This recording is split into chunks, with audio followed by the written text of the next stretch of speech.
Radio Cendekia FM, Radio Budaya dan Dakwah Masyarakat Pati. Baik kerabat Cendekia, alhamdulillah seperti biasa di hari Selasa sore kita bisa bersama-sama mengikuti ngaji bersama di ruang Hikmat NU dengan mengambil kajian kitab takrib karya Syekh Abu Suja. Dan sekarang telah hadir beliau Romo Kiai Haji Ahmad Sujai yang kali ini akan membawakan materi kajian mahar atau mas kawin bagian yang kedua. Kepada beliau saya persilahkan. Assalamualaikum warahmatullahi wabarakatuh. Al-Fatihah. A'udzu billahi minasyaitonir rajim. Bismillahirrahmanirrahim. Alhamdulillahi rabbil alamin arrahmanir rahim maliki yaumiddin.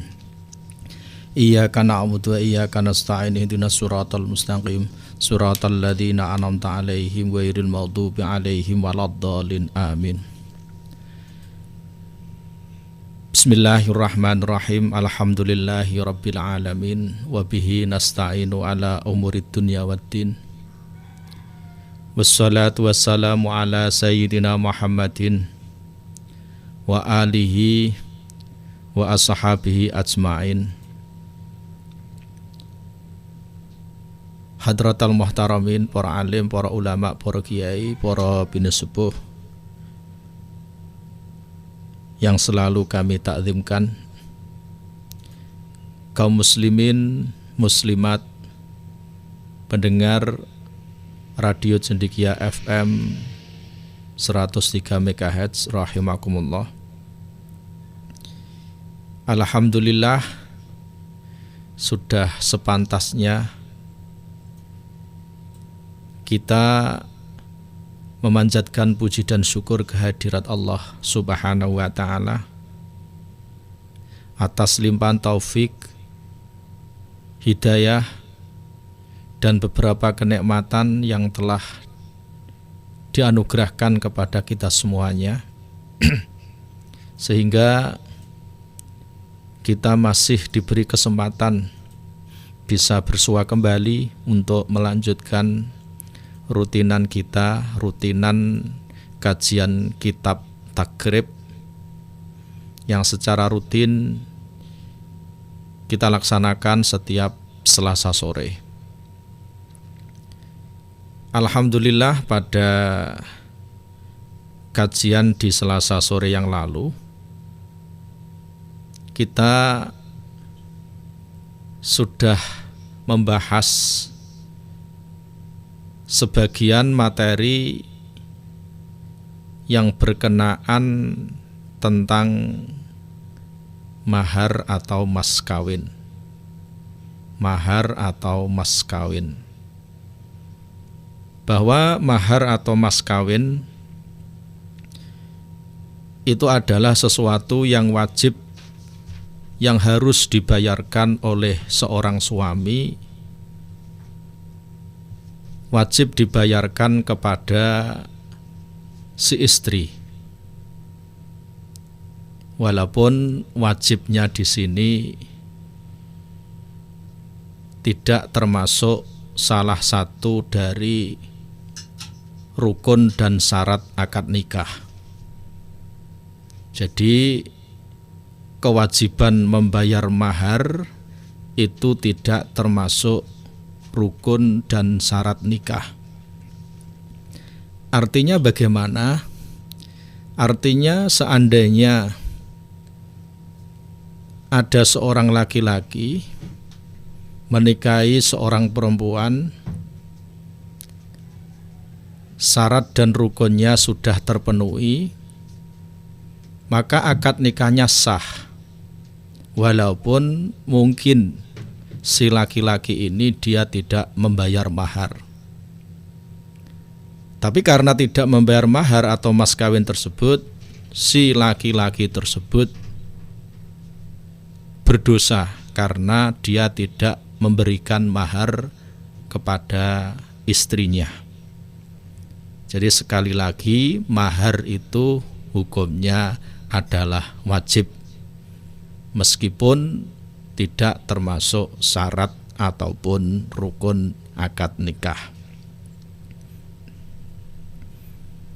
Nah, berkenaan dengan penyebutan mahar dalam akad nikah, kemarin sudah saya sampaikan sesuai dengan apa yang sudah disampaikan oleh Syekh Abu Suja dalam kitab beliau, kitab Takrib, bahwa penyebutan mahar dalam akad nikah itu hukumnya adalah sunnah. Jadi tidak wajib atau tidak harus. Jadi seandainya ada akad nikah tanpa menyebutkan mahar, maka akad nikah tersebut sah karena penyebutan akad nikah ini hukumnya adalah sunnah. Ini adalah sepintas kajian kita pada Selasa sore di minggu yang lalu. Nah, sekarang besaran mahar itu berapa toh? Apakah ada batas maksimal atau batas minimal terhadap besaran mahar ini? Ini saya sampaikan bahwa besaran mahar itu tidak ada ketentuan. Tidak ada ketentuan dalam ilmu fikih. Tidak ada ketentuan batasan minimal dan juga tidak ada ketentuan batasan maksimal. Pokoknya sesuatu yang ada nilainya, sesuatu yang bisa diregani berapapun nilainya.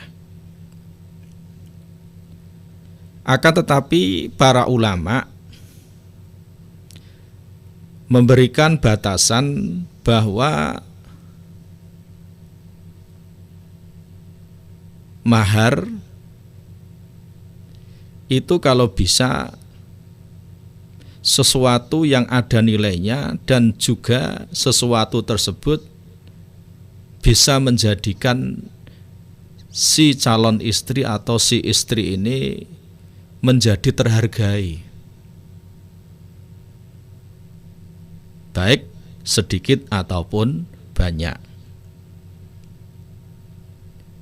Jadi penghitungannya bukan nilainya, bukan nominalnya, tetapi sejauh mana mahar yang kita berikan ini mempunyai nilai yang nilainya ini mempunyai esensi menghargai seorang perempuan.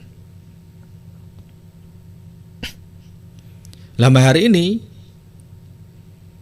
bisa dibayarkan secara langsung atau kontan, secara cash, atau bisa juga secara dihutang.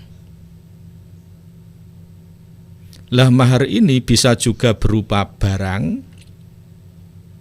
berupa uang ataupun berupa suatu manfaat. Misalnya saya contohkan kemarin yang berupa manfaat, mengajari istrinya mengajari Al-Quran misalnya. Ini adalah manfaat. Dan manfaat-manfaat yang lain. Jadi mahar itu boleh berupa barang, berupa uang, ataupun berupa manfaat atau jasa. Pokoknya hal-hal atau sesuatu yang mempunyai nilai. Dalilnya adalah firman Allah, wa ukhilla lakum ma wara'a dzalikum antabtahu bi amwalikum muhsinina ghaira musafihina famastamta'tum bihi minhunna fa'atuhunna ujurahunna faridah. Artinya, Wa ukhilla lakum ma wara'a dzalikum an tabtaghu bi amwalikum muhsinina ghaira musafikhina. Dan dihalalkan bagi kamu sekalian yang demikian, yaitu mencari istri-istri dengan hartamu untuk dinikahi, bukan untuk berzina. Famastamta'tum bihi minhunna fa'atuhunna ujurahunna fariidah. Maka istri-istri yang telah kamu istimta, yang telah kamu kumpuli di antara mereka, berikanlah kepada mereka maharnya sebagai suatu kewajiban. Dan juga dalam sebuah hadis, sebagaimana yang sudah saya bacakan kemarin, yang sudah saya sebutkan kemarin, bahwa baginda Rasul Shallallahu Alaihi Wasallam memerintahkan kepada seorang laki-laki untuk membayar mahar. Beliau bersabda, "A'tiha walau khataman min hadidin." Berikanlah mahar kepadanya, walaupun mahar tersebut hanya berupa cincin yang terbuat dari besi. Walaupun hanya cincin yang terbuat dari besi. Dan juga dalam sebuah hadis yang diriwayatkan oleh Imam Bukhari dan juga Imam Muslim, annam ra'atan min bani Fazarata tazawwajat ala na'laini. Bahwasanya dahulu ada seorang perempuan. Perempuan ini perempuan dari Bani Fazarah. Nah, perempuan dari Bani Fazarah ini tazawwajat ala na'laini. Dia diberikan mahar ataupun mas kawin berupa 2 sendal. Di sini tidak disebutkan sendalnya harganya berapa, mahal atau murah. Sandal jepit atau sepatu dari Itali tidak disebutkan. Jadi saya ulangi bahwasanya dulu di zaman baginda Rasul ada seorang perempuan dari Bani Fazarah, dan perempuan ini ketika dinikahi dia diberikan mahar yang berupa sepasang sandal. Faqala laha Rasulullah sallallahu alaihi wasallam, maka baginda Rasul sallallahu alaihi wasallam berkata kepada perempuan ini, pada perempuan dari Bani Fazarah yang diberikan mahar oleh suaminya berupa sepasang sendal. Baginda Rasul berkata, "Araditi min nafsik wa maliki bina'laini." Apakah engkau ridho diberikan mahar yang berupa 2 sandal tadi? Kemudian wanita tersebut menjawab, qalat na'am. Wanita tersebut, wanita dari Bani Fazarah tadi menjawab, na'am, iya baginda Rasul. Walaupun saya hanya diberikan sepasang sendal, saya ridho, saya rela. Melihat kondisi semacam ini, fa'ajazahu, maka baginda Rasul kemudian mengesahkan pernikahan wanita dari Bani Fazarah tersebut dengan suaminya, walaupun hanya dengan mas kawin atau mahar sepasang sandal. Jadi sekali lagi saya sampaikan, berkenaan dengan besar atau kecilnya mahar ini tidak ada batasan, tidak ada ukuran. Asalkan sesuatu yang ada nilainya. di mana tujuan kita adalah esensi dari mahar itu adalah bagaimana mahar tersebut bisa menyenangkan hati bombongke calon istri yang akan dinikahi. Esensinya di situ. Jadi tidak harus besar, tidak harus sedikit dan lain sebagainya, tidak ada batasan yang tertentu.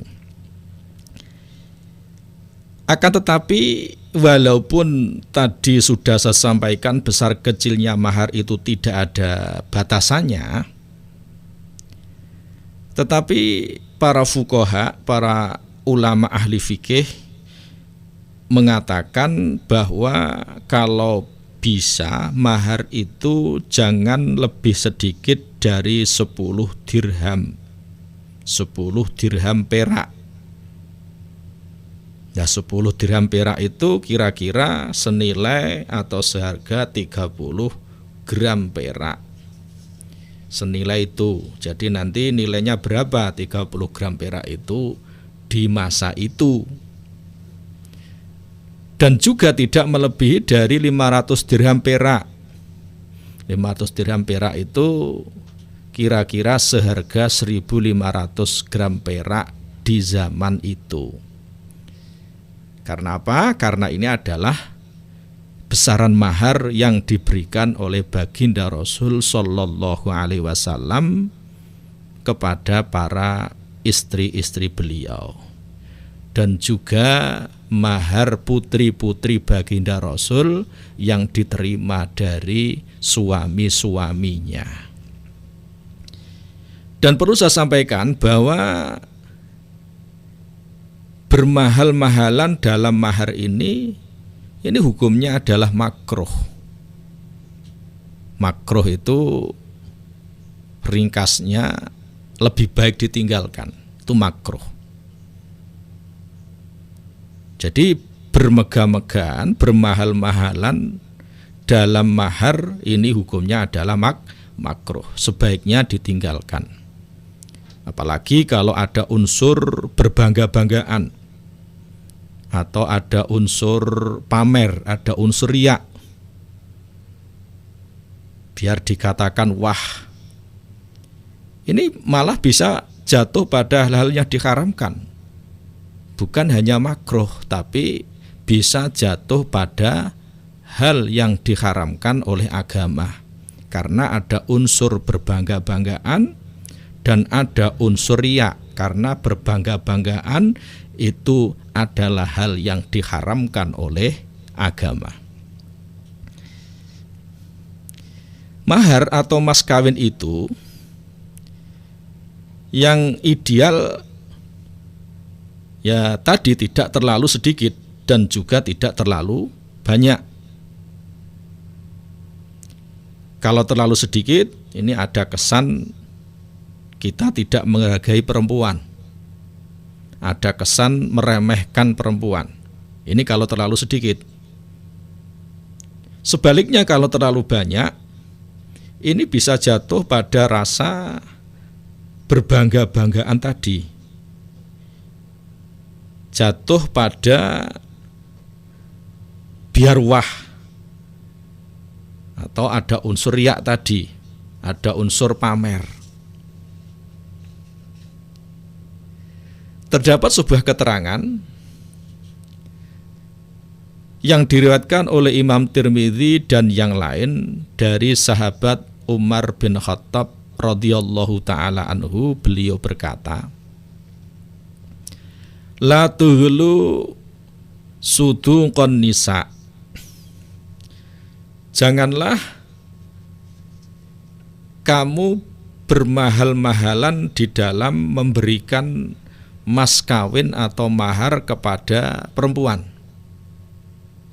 Ini yang berkata adalah sahabat Umar bin Khattab radhiyallahu taala anhu. La tughlu suduqan nisa, janganlah kamu sekalian bermahal-mahalan dalam urusan mahar.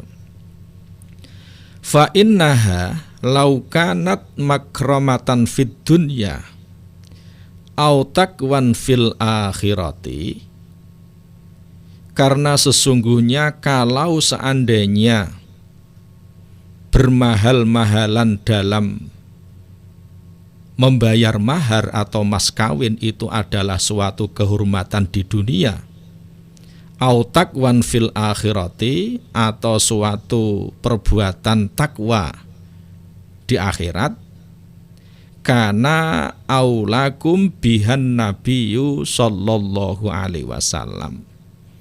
Kalau seperti itu tentu yang paling berhak melakukannya adalah baginda Rasul, baginda Nabi sallallahu alaihi wasallam.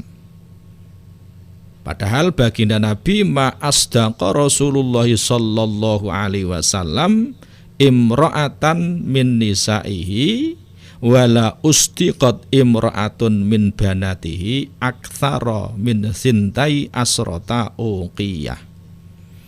Padahal baginda Rasul sallallahu alaihi wasallam itu ketika memberikan mahar kepada istri-istri beliau, demikian juga putri-putri beliau ketika menerima mahar dari para suaminya, ini tidak lebih dari 12 uqiyah.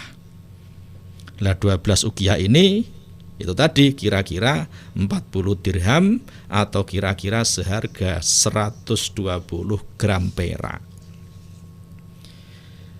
Pendengar kaum muslimin rahimakumullah.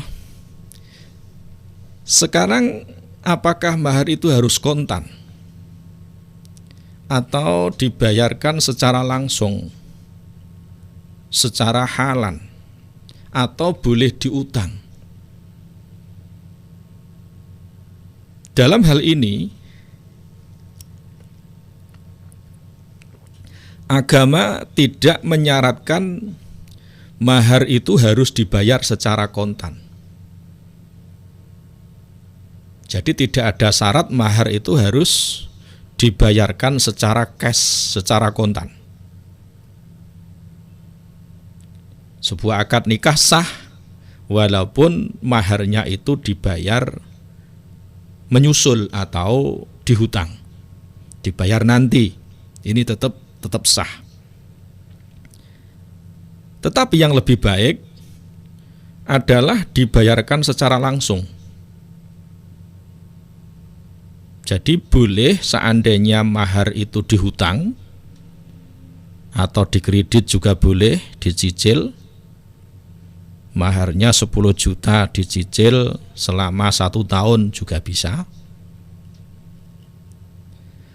Tetapi ketika mahar itu dihutang, harus dijelaskan atau ditentukan kapan mahar tersebut akan dibayarkan. Tidak boleh seorang laki-laki mengatakan kepada istrinya, wes pokoknya mahar kamu 10 juta kapan-kapan akan saya bayar. Lah kapan-kapan itu kapan? Wes pokoknya kapan-kapan lah. Ini tidak boleh. Harus ditentukan kapan waktunya. Kapan waktunya membayar mahar tersebut. 1 tahun lagi atau berapa? Harus ditentukan. Kalau seorang suami mengatakan atau berjanji bahwa maharnya akan dibayar secara langsung, tidak dihutang ya, secara langsung, secara kontan, tapi ternyata kok tidak segera dibayarkan. Maharnya akan dibayarkan secara kontan, tetapi kok tidak segera dibayarkan oleh suami tersebut. Maka dalam kasus ini seorang istri dia diperbolehkan untuk menolak dikumpuli oleh suami tersebut sampai dengan mahar tersebut dibayarkan. Boleh. Berjanji maharnya akan dibayar secara kontan tapi kok tidak kunjung dibayar juga. Maka sebelum mahar tersebut dibayarkan, ini seandainya si istri tersebut diajak kumpul dengan suaminya, si istri diperbolehkan untuk menolak sampai mahar tersebut dibayarkan. Boleh. Ini kalau si suami tadi berjanji akan membayar mahar secara kontan. Tetapi kalau si suami mengatakan atau berjanji bahwa maharnya itu dibayar nanti, dihutang gitu saja, maharnya dihutang, dan si istri menyatakan ridho, maka dalam kasus ini si istri dia tidak boleh menolak kalau akan dikumpuli. Karena apa? Karena dia sudah ridho maharnya dibayarkan dengan cara dihutang. Kaum muslimin muslimat rahimakumullah, sekarang saya sampaikan hal yang berkenaan atau yang masih ada hubungannya dengan mahar, yaitu tentang tetapnya mahar atau gugurnya mahar. Kemarin sudah saya sampaikan bahwa mahar itu begitu dibayarkan oleh seorang suami, maka hak kepemilikan sepenuhnya menjadi haknya si istri. Jadi yang wajib membayar di sini adalah seorang suami, menjadi milik atau hak dari istri. Lah mahar itu wajib dibayarkan oleh seorang suami kepada istrinya dalam dua keadaan.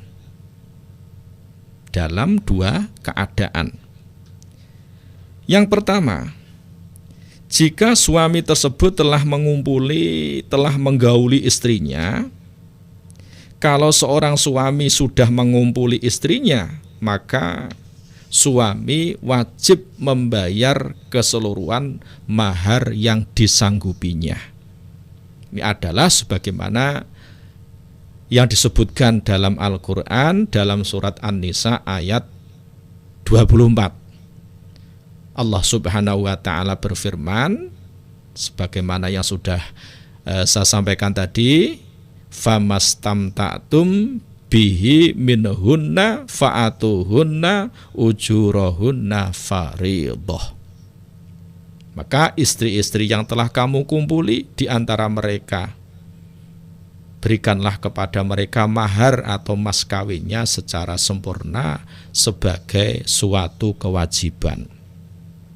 Dari ayat ini dapat kita pahami bahwa seorang suami yang dia sudah melakukan istimta atau mengumpuli istrinya, maka suami tersebut wajib membayarkan mahar kepada istri yang sudah dikumpulinya tadi. Juga dalam sebuah hadis yang diriwayatkan oleh Imam Malik dalam kitab beliau, kitab Muwatta, dari sahabat Umar bin Khattab radhiyallahu taala anhu, beliau berkata, ayyuma rajulin tazawwaja imra'atan famassaha falaha shadaquha kamilan. Artinya, ayyuma rajulin tazawwaja imra'atan, siapa saja laki-laki yang telah menikahi seorang perempuan, famassaha, dan sudah mengumpuli perempuan tersebut, falaha shadaquha kamilan, maka bagi perempuan tadi atau perempuan tadi berhak untuk mendapatkan mahar atau mas kawin secara sempurna. Ini yang pertama. Jadi kalau seorang suami sudah mengumpuli istrinya, maka si suami mempunyai kewajiban untuk membayar mahar. Yang kedua, jika salah satu dari suami atau istri meninggal, baik setelah terjadi istimta atau kumpul, atau belum terjadi istimta, belum diapa-apakan, maka wajib semua mahar tersebut untuk dibayarkan. Ini dalilnya adalah ijma' atau kesepakatan para sahabat, bahwasanya para sahabat berijma' atau bersepakat bahwa kalau salah seorang dari suami atau istri meninggal, maka mahar wajib dibayarkan secara full, secara keseluruhan. Mahar atau mas kawin itu tidak bisa gugur, ya, tidak bisa gugur hanya karena salah satu dari si suami atau istri meninggal. Yang berikutnya, mahar atau mas kawin bisa gugur yang separuhnya. Kalau tadi harus dibayarkan secara sempurna, yaitu karena sudah dikumpuli. Yang kedua, jika salah satu dari suami atau istri meninggal. Sekarang bagian yang kedua, mahar atau mas kawin bisa gugur separuhnya. Jadi yang wajib dibayarkan itu hanya separuh dari mahar yang disebutkan. Nah, kapan itu? Yaitu jika seorang suami telah mentalak istrinya dan suami tersebut telah menentukan besaran mahar yang akan diberikan dan belum terjadi istimta atau belum terjadi kumpul. Agar lebih paham gambarannya begini. Sudah terjadi akad nikah. Akad nikahnya sah. Sudah memenuhi syarat dan rukunnya. Besaran mahar juga sudah ditentukan, misalnya 2 juta rupiah. Mahar belum dibayarkan dan si istri juga belum diapa-apakan, belum dikumpuli. Belum diapa-apakan, mahar sudah ditentukan, maharnya belum dibayarkan. Kemudian si suami menalak istrinya. Dalam keadaan si istri belum dikumpuli. Maka dalam hal ini, dalam kasus sebagaimana yang sudah saya sampaikan tadi, si suami tersebut wajib membayar mahar separuhnya, separuh dari 2 juta. Mahar yang disebutkan tadi kan 2 juta, tapi berhubung belum diapa-apakan, juga si suami belum membayar maharnya. Karena belum diapa-apakan kok sudah diceraikan, maka si suami hanya wajib membayar separuhnya, yaitu membayar 1 juta, separuh dari mahar yang disebutkan 2 juta tadi. Ini sebagaimana yang disebutkan dalam Al-Quran. Wa in talaqtumuhunna min qabli an tamassuhunna wa qad faradtum lahunna fariidah fanisfu ma faradtum. Wa in talaqtumuhunna, apabila kamu menalak istri-istri kamu, min qabli an tamassuhunna, sebelum kamu mengumpulinya, wa qad faradtum lahunna fariidah, dan kamu telah menentukan besaran mas kawinnya, fanisfu ma faradtum, maka mas kawin yang wajib kamu bayar adalah separuh dari mas kawin yang sudah kamu sebutkan. Jadi dalilnya itu dalam Al-Quran tadi. Jadi pendengar, kewajiban membayar mahar gugur separuhnya. Itu apabila seorang suami sudah menentukan besaran mahar, tapi kemudian suami tersebut mentalak istrinya dengan catatan si istri belum dikumpuli. Kaum muslimin rahimakumullah. Berikutnya, mahar kalau tadi gugur separuhnya. Yang berikutnya adalah mahar akan gugur secara keseluruhan. Jadi yang pertama tadi, mahar tidak gugur secara keseluruhan. Kemudian bagian yang kedua tadi, mahar gugur separuhnya. Kemudian bagian yang ketiga, mahar gugur secara keseluruhan. Artinya apa? Artinya si suami tidak mempunyai kewajiban untuk membayarkan mahar sama sekali. Nah, kapan itu? Mahar akan gugur secara keseluruhan. Ini apabila seorang istri cerai sebelum terjadi kumpul. Sebelum terjadi kumpul, cerai. Dan penyebab dari perceraian tersebut dari si istri, bukan dari si suami.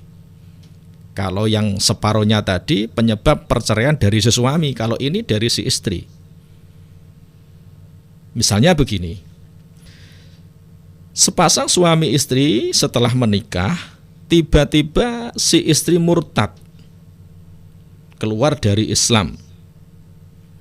Dan murtadnya si istri ini terjadi sebelum adanya istimta, sebelum terjadi kumpul. Maka dalam kondisi seperti ini, gugurlah kewajiban si suami untuk membayarkan mahar pada istrinya tersebut.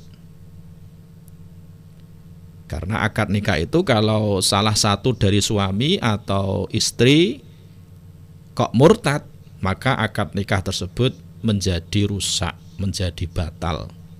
Oleh karena itu, kalau si istri yang murtad setelah akad nikah dan sebelum terjadi istimta, sebelum dikumpuli, belum diapa-apakan, maka gugurlah kewajiban membayar mahar bagi si suami. Pendengar, mahar akan gugur secara keseluruhan juga apabila terjadi fasah nikah yang disebabkan karena si istri mempunyai cacat atau mempunyai aib atau penyakit yang sudah saya sebutkan kemarin, yang suami diperbolehkan untuk menggugat pembatalan nikah. Misalnya si istri kok kedapatan dia mempunyai penyakit kusta misalnya. Pada pembahasan yang lalu sudah kita kaji bahwa penyakit kusta ini adalah, atau lepra ya, ini adalah termasuk salah satu penyakit yang seorang suami atau istri diperbolehkan untuk mengajukan gugatan ke pengadilan agama untuk pembatalan pernikahannya. Ini diperbolehkan. Jadi saya ulangi, seorang istri misalnya kedapatan mempunyai penyakit kusta. Kemudian si suami mengajukan gugatan pembatalan pernikahan melalui pengadilan agama. Dan gugatannya dikabulkan oleh pengadilan. Nah, kalau seperti ini, maka si suami tidak berkewajiban untuk membayar mahar sama sekali. Tapi dengan catatan tetap si suami atau suami istri tersebut belum terjadi istimta, belum dikumpuli.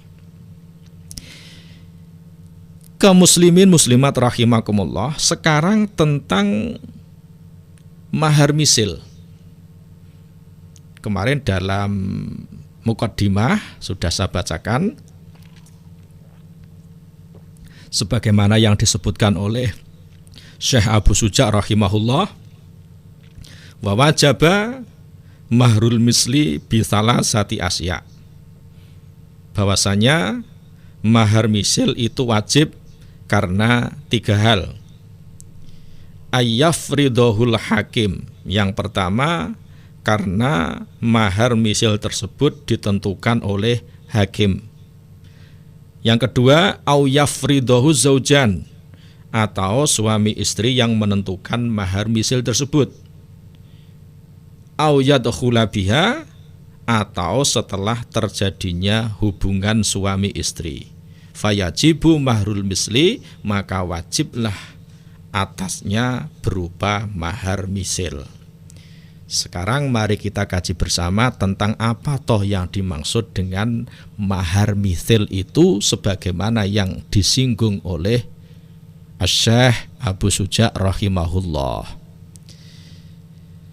bahwa yang dimaksud dengan mahar misil itu adalah mahar atau mas kawin yang dibayarkan oleh seorang laki-laki kepada istrinya yang berdasarkan atas